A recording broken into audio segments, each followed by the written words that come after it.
Hey everybody, it's Norm from Tested here at Silicon 2022. And of course, we shot videos with Steve from SKS Props before. Steve, it's always good that you're our part of town, right? When you fly over and we don't have to travel out to you. You know, over in the Midwest. But yeah, it's great to be out here at Silicon. You know, we're really happy to be here because we're a big part of it this year. Yes. You know, being part of his sponsorship and everything. Yes. So like with Blick Art Materials, and it's been really cool as an entire maker. This is the most maker con I've ever been to. I think that's absolutely the vibe you're trying to capture, and we see all the Makerverse areas where people are building kits, and with foam props, you guys have an incredible number of pieces you've built this past year, including, this is the one I want to talk about. Yeah, this is one of my newest ones. It's Morpheus's helm from the Sandman. Yes. Now, loving the Sandman show on Netflix right now, and love that helm that's in the first opening episode. It's so iconic, it is. You know? It's one of those things, and I was a huge fan of the Sandman way back. I mean, I had the old comics, and the fact that like the live action,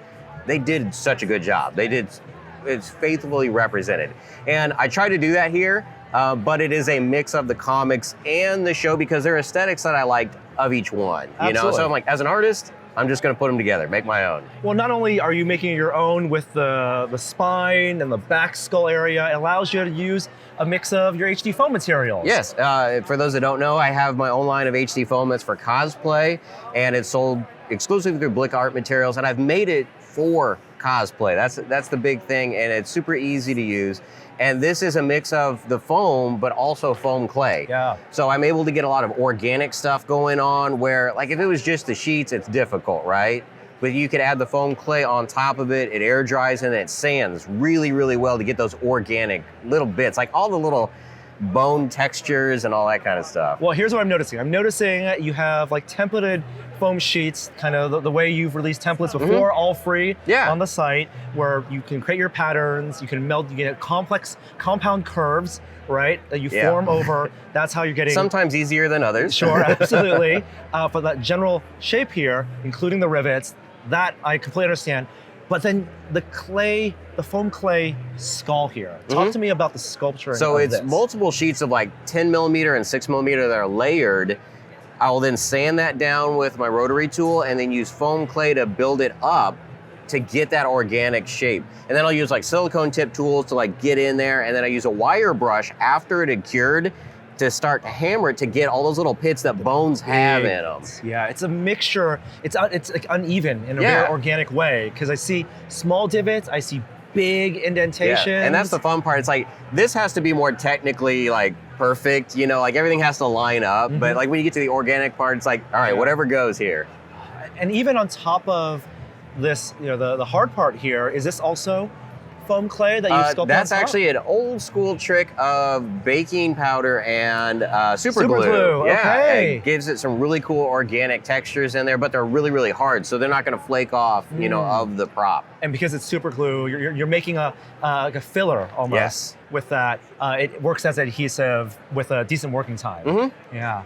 Yeah, but for those, again, that don't know, on my YouTube channel, which is SKS Props, I have free templates for all of this stuff. My whole thing is like, I love giving back to the community. That's my way, is that all the templates are free, and then the videos are step by step, not only through the build process, but I also go over all of the painting techniques, because I went to school for illustration. I love painting. I build it to get to the painting. Well, it's at a convention like this that the community gives back that thanks, because I saw someone walking around with their build of your helm to show to you. That was, honestly, it was amazing. It was the highlight of my con.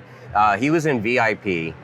He ran in here to show me the helmet that he had made. It was his very first foam project he'd ever done, based off my templates, and he was so excited to just share that experience with me.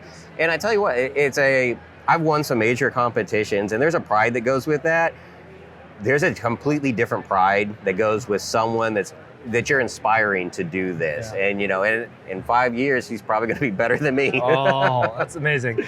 Tell me about some of the other props that you have that are showing off the HD foam, showing off different techniques that you're experimenting with. Yeah, so like on my channel, I jump around all over the place. So like, it doesn't matter what genre you like. I mean, like 1 week I'm into Star Wars, 1 week I'm into comic books. You know, it's like the Hellboy, like comic book style, Mike Magnolia, like I did the Mask and the Samaritan and the Right-Handed Doom, but they're all like super simple shape. It's not complex like this, right? So these are more, when you get that template, just about anyone, even if you're new, you can follow along with that video and put this together and have something tangible that's just, it was a flat sheet and now it's a three-dimensional thing. Well, I think even something that geometrically may not be so complex, you're showing what you can do with the paint, with the indentations, with the carving, like to give it that extra flourish. That it's something that looks right out of the comic book. And that's the thing, like all over the place, like super realistic, comic booky. You know, that's what I love is you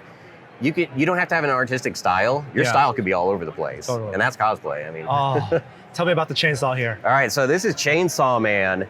And for those that don't know Chainsaw Man, it's like one of the biggest mangas overseas for the last couple of years. Can we take it off of the stand to take a look? So it is a helmet? It is a fully wearable helmet. It's a helmet. And the show is coming out, the anime is coming out on Netflix, I believe in October. And I was like, when I put this together, this was like 3 weeks worth of work to do the prototype and the templates and the paint job and everything. I'm like, no one's gonna build this. Like, it's too complicated. So many people have put this together and it's made me so happy. Last month, there was an anime con, 5 Chainsaw Mans. All of them had used my templates and they had a meetup so they could all show each other off. But yeah, I mean, you can check that out. I love this. I'm looking at this layering. It's super lightweight. And just the problem solving you must have done to get the layering of the mechanical parts. The part to that is, it's like, if I was making one, it's not a big deal. But I gotta make a template that hundreds of people can like easily put together and you can see out of it. All right, so because your eyes are covered, even though it's cosplay, we gotta make it work, right? So there's gaps in between the teeth that you can see out and you can slightly see out on the slits on the sides. Right. Oh, that is so rad. And helmets are great because you have the symmetry, and so with the templates, of course, it makes it easy. You just do it twice. Awesome. I see other helmets here, some mixed media with fur, with hair. All these little extra bits really add to it. Yeah, that was a fun one. That was my Krampus mask from last year. I really wanted to do a goblin style mask, and then it evolved. It evolved from a goblin into this Krampus, and now people can have taken that template and made it their own. And that's something I've really tried to do on my channel too, is I've done a lot more, like Sandman, Hellboy, everyone knows those. Yeah. I've tried to make templates that are like super generic, like a pirate hat, a witch hat, a top hat, and people are customizing those and making it their own. Even like I threw this together yesterday on the live stage in about 40 minutes just to show people, like it's sheets, but it just goes together. I've had so many people like take this one, add horns to it, add additional embellishments to it, and make it their own. That's amazing.